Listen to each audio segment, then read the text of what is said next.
자존감이 낮으면 이 마음의 핵심이 금이 간 상태이기 때문에 좀만 비난을 받아도 마음이 크게 다치고요. 누가 나를 좀만 싫어하는 것 같아도 다 포기해버리고 싶고 도망가고 싶은 그런 마음이 들어요. 오늘은 자존감이 낮은 사람들의 특징과 그 해결 방법에 대해서 좀 말씀드릴게요.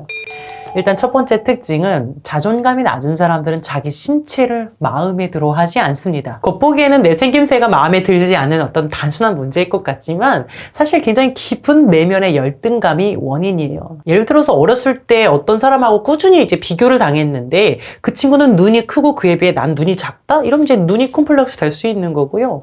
부모님과 사이가 별로 안 좋고 부모님 너무나 무능하고 한심해 보였는데 내가 그 부모님의 신체 부위를 꼭 닮았다? 그러면 그 부분이 콤플렉스가 될 수 있는 거죠. 또 자존감이 낮은 사람들은 모든 사람에게 사랑을 받을 때까지 난 행복할 수 없다는 신념이 있어요. 단 한 사람이라도 나를 싫어하면 안 된다는 그런 역기능적인 신념을 가지고 있는 것이죠. 하지만 뭐 이게 어디 가능한 일인가요? 상황에 따라서 상대방에 따라서 날 싫어하는 사람은 생길 수 있죠. 꼭 내가 어디 부족해서가 아니라 그 사람의 심리적인 문제로 날 안 좋아할 수도 있는 거죠. 자존감을 높이려면 나를 싫어하는 사람은 그냥 싫어하게 놔두자.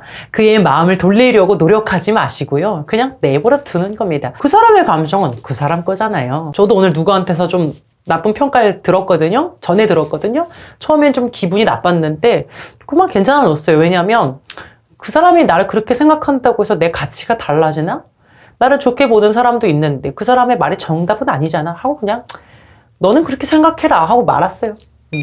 세 번째로 자존감이 낮은 사람들은 다양한 심리 질환에 걸리게 되는데요. 대표적으로 의처증, 의부증, 우울증, 사회불안증 이런 것들을 갖습니다.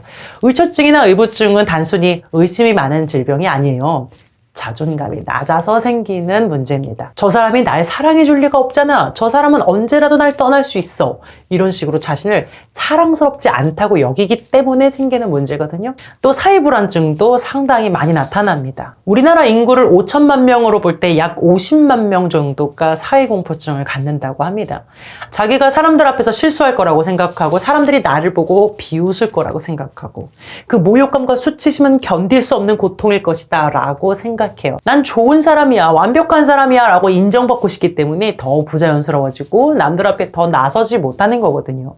인정에 대한 욕구가 너무나 강하기 때문에 실수가 너무 두려운 거죠.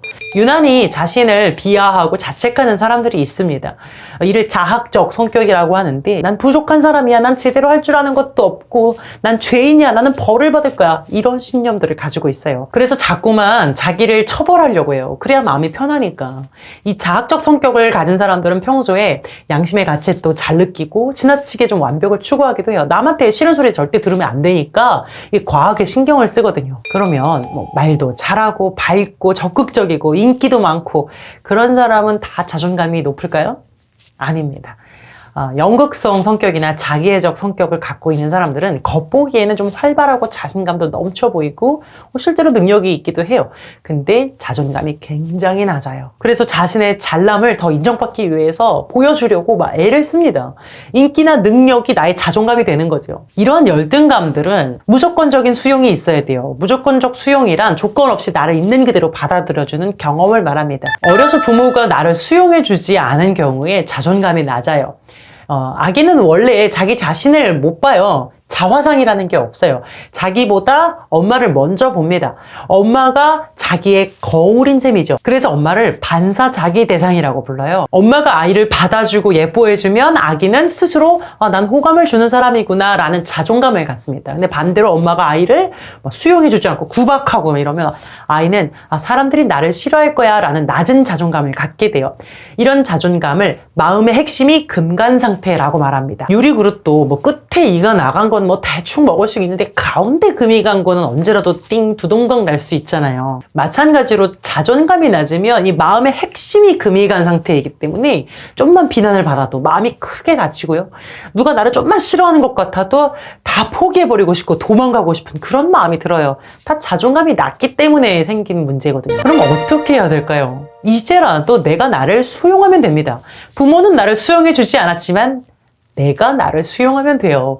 어떻게 해야 나를 있는 그대로 받아들일 수 있을지 지난 영상 참고해 보시면 좋을 것 같아요. 그리고 성취 경험을 많이 쌓아야 됩니다. 뭘 잘했다 못했다 이런 걸 떠나서 나 스스로 뭔가를 이루었다는 그런 경험이 많아지면 자존감이 높아질 수 있어요. 과잉보호를 받고 자란 아이들도 자존감이 낮을 수 있거든요. 그건 그만큼 스스로 성취한 경험이 부족하기 때문이에요. 문제에 직면하지 못하고 부모가 대신 다 해결해 주기 때문에 본인을 무능하다고 생각하고 부끄럽게 여기기도 합니다. 자존감은 자신에 대한 신뢰에서 오기도 합니다. 문제를 스스로 해결하고 극복해 본 경험이 자존감을 만들어준다는 거예요. 또 자존감을 올리기 위해서는 완벽해야 한다는 생각으로부터 좀 벗어나셔야 돼요.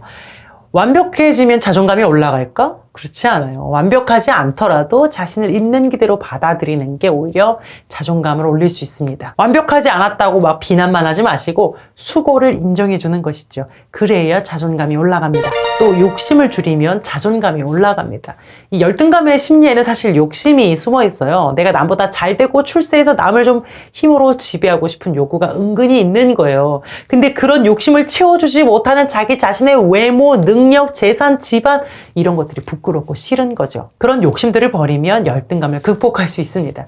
이것도 알고 보면 애정결핍 같은 거예요. 사랑에 굶주렸기 때문에 이 사랑받고 싶고 인정받고 싶은 욕구가 강한 거죠. 그렇게 남들보다 잘 되려고 하는 욕심을 조금 내려놓는다면 자존감도 올라갑니다. 마지막으로 진짜 자기를 찾아야 자존감이 회복됩니다. 가짜 자기와 진짜 자기라는 게 있어요. 사랑을 받기 위해서 만들어낸 가짜 자기 모습이죠. 그러니 진짜 자기가 누구인지 찾아야 자존감을 회복할 수 있어요. 어떻게 내가 없는데 자존감이 있어? 내가 있어야지. 사람은 다 각자 자기가 타고난 독특한 매력이 있고 잠재력이 있어요. 진짜 자기, 자신의 참 모습을 발견한다면 한결 자신감 있고 당당해지실 겁니다. 오늘 영상도 도움이 되었다면 구독과 좋아요를 눌러주세요. 웃긴 데 따뜻한 상담사 오따였습니다.